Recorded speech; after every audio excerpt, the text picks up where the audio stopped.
നമസ്കാരം. പ്രധാന വാർത്തകൾ.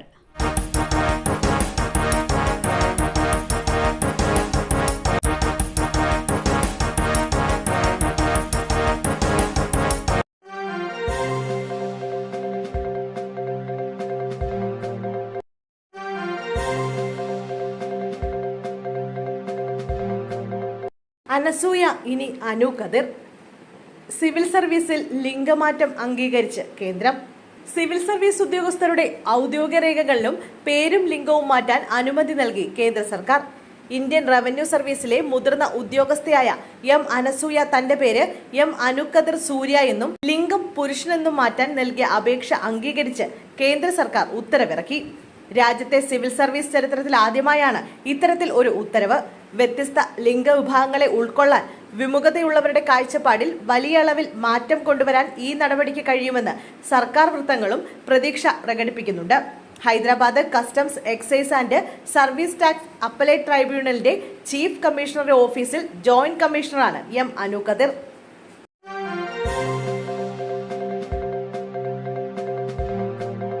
എറണാകുളത്ത് ഓടിക്കൊണ്ടിരുന്ന സ്കൂൾ ബസിന് തീപിടിച്ചു. വൻ അപകടം ഒഴിവായത് തലനാഴിഴയ്ക്ക്. എറണാകുളം കുണ്ടന്നൂരിൽ ഓടിക്കൊണ്ടിരുന്ന സ്കൂൾ ബസിന് തീപിടിച്ചു. തേവര SH സ്കൂളിലെ ബസ്സാണ് തീപിടിച്ചത്. അപകടത്തിൽ ആർക്കും പരിക്കില്ല. രാവിലെ 8:30 കുണ്ടന്നൂർ പാലത്തിന് താഴെ എത്തിയപ്പോഴാണ് ബസിന് തീപിടിച്ചത്. ബസ്സിൽ കുട്ടികൾ ഉണ്ടായിരുന്നുവെങ്കിലും പുക ഉയരുന്നത് കണ്ട ഡ്രൈവർ വേഗത്തിൽ തന്നെ കുട്ടികളെ പുറത്തിറക്കുകയായിരുന്നു. അതിനാൽ ദുരന്തം ഒഴിവായി. ബസ് പൂർണ്ണമായും കത്തി നശിച്ചു. ഫയർഫോഴ്സ് സ്ഥലത്തെത്തി തീ നിയന്ത്രണ വിധേയമാക്കി.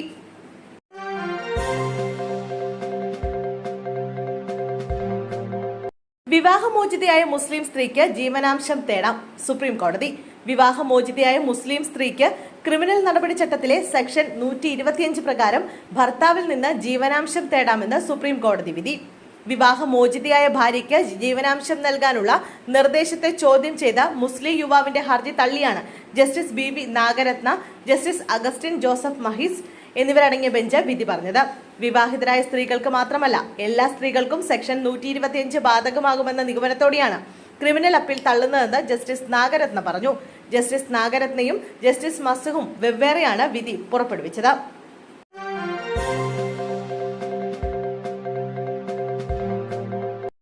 പത്തനംതിട്ടയിൽ കാപ്പ കേസ് പ്രതിയോടൊപ്പം CPM-ൽ ചേർന്ന യുവാവ് കഞ്ചാവുമായി പിടിയിൽ. പത്തനംതിട്ടയിൽ കാപ്പ കേസ് പ്രതിക്കൊപ്പം CPM-ൽ ചേർന്നയാൾ കഞ്ചാവുമായി പിടിയിൽ. മയിലാടുംപാറ സ്വദേശി യേതുകൃഷ്ണനാണ് പോലീസ് പിടിയിലായത്.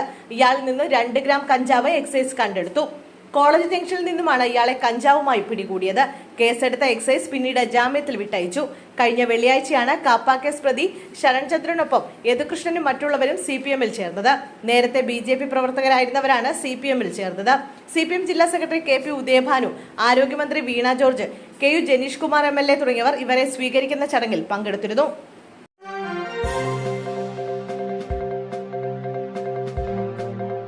തൃശൂരിലും അമീബിക് മസ്തിഷ്ക ജ്വരം സ്ഥിരീകരിച്ചു. 7ാം ക്ലാസ് വിദ്യാർത്ഥി ആശുപത്രിയിൽ. കോഴിക്കോടിന് പിന്നാലെ തൃശൂരിലും അമീബിക് മസ്തിഷ്ക ജ്വരം സ്ഥിരീകരിച്ചു. പാടൂർ സ്വദേശിയായ 7ാം ക്ലാസ് വിദ്യാർത്ഥിക്കാണ് ജ്വരം സ്ഥിരീകരിച്ചത്.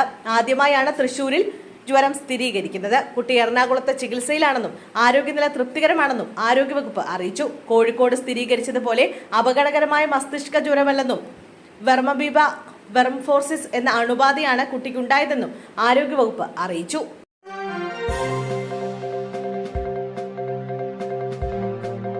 ചെങ്ങന്നൂരിലും ആവേശം മോഡൽ പിറന്നാൾ ആഘോഷം. പോലീസ് അന്വേഷണം. ആലപ്പുഴ ചെങ്ങന്നൂരിൽ വടിവാൾ കൊണ്ട് പിറന്നാൾ ആഘോഷം നടത്തിയതിൽ പോലീസ് അന്വേഷണം. ദൃശ്യങ്ങൾ സമൂഹ മാധ്യമങ്ങളിൽ പങ്കുവച്ചതിന് പിന്നാലെയായിരുന്നു പോലീസും സൈബർ സേനയും അന്വേഷണം തുടങ്ങിയത്. നിരവധി കേസുകളിൽ പ്രതികളായ അരുൺ, വിക്രമൻ, വിഷ്ണു, പ്രിൻസ് എന്നിവരാണ് ദൃശ്യത്തിലുള്ളത്. വടിവാൾ കൊണ്ട് കേക്ക് മുറിച്ച് പരസ്പരം പങ്കുവയ്ക്കുന്നത് ദൃശ്യങ്ങളിൽ കാണാം. ചെങ്ങന്നൂർ പാണ്ഡവൻപാറയിലാണ് സംഭവം നടന്നത്. പ്രതികളിൽ ഒരാളാണ് വീഡിയോ പങ്കുവച്ചത്.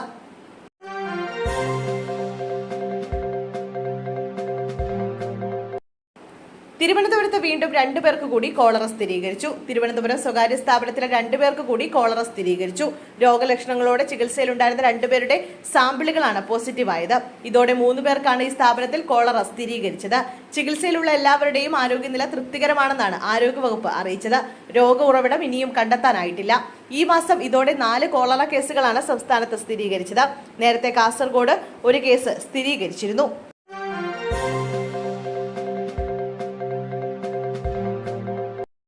അമ്പലപ്പുഴയിൽ വ്യാപക മോഷണം, മോഷ്ടാവിന്റെ ദൃശ്യങ്ങൾ പുറത്ത്. അമ്പലപ്പുഴ വളഞ്ഞവഴിയിലെ വ്യാപാര സ്ഥാപനങ്ങളിൽ വ്യാപക കവർച്ചാ ശ്രമം. വളഞ്ഞവഴി ജംഗ്ഷന് പടിഞ്ഞാറ് കടപ്പുറം റോഡിൽ പ്രവർത്തിക്കുന്ന 6ഓളം കടകളിലാണ് കഴിഞ്ഞ രാത്രിയിൽ മോഷണ ശ്രമമുണ്ടായത്. ചന്ദ്രബോസ്, താജു, അബ്ദുൽ ഖാദർ, നൌഷാദ്, ഷുക്കൂർ, ഷാജി എന്നിവരുടെ ഉടമസ്ഥതയിലുള്ള കടകളിലാണ് കവർച്ച നടന്നത്. പലയിടങ്ങളിലും അലമാരയിൽ സൂക്ഷിച്ചിരുന്ന നാണയത്തുട്ടുകൾ നഷ്ടമായി. ഷട്ടർ തകർത്താണ് മോഷ്ടാവ് കടയ്ക്കുള്ളിൽ കയറിയത്. ഈ സമയം അതുവഴി വന്ന മത്സ്യത്തൊഴിലാളികളെ കണ്ട മോഷ്ടാവ് ഓടി രക്ഷപ്പെട്ടു. ഇയാളുടെ ചിത്രം വിവിധ കടകളിൽ സ്ഥാപിച്ചിരുന്ന നിരീക്ഷണ ക്യാമറയിൽ പതിഞ്ഞിട്ടുണ്ട്. നാട്ടുകാർ വിവരം അറിയിച്ചതിനെ തുടർന്ന് രാത്രി തന്നെ പോലീസ് എത്തിയെങ്കിലും മോഷ്ടാവിനെ കണ്ടെത്താനായില്ല.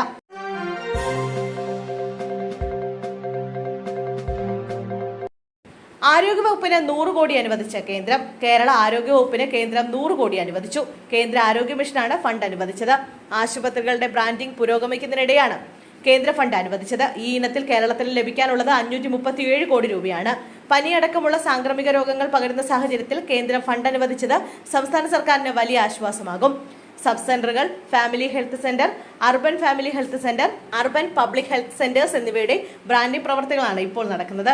കേന്ദ്രത്തിന്റെ നിർദ്ദേശപ്രകാരമാണ് സംസ്ഥാനത്തെ സർക്കാർ ആശുപത്രികളുടെ ബ്രാൻഡിംഗ് പ്രവൃത്തി പുരോഗമിക്കുന്നത്.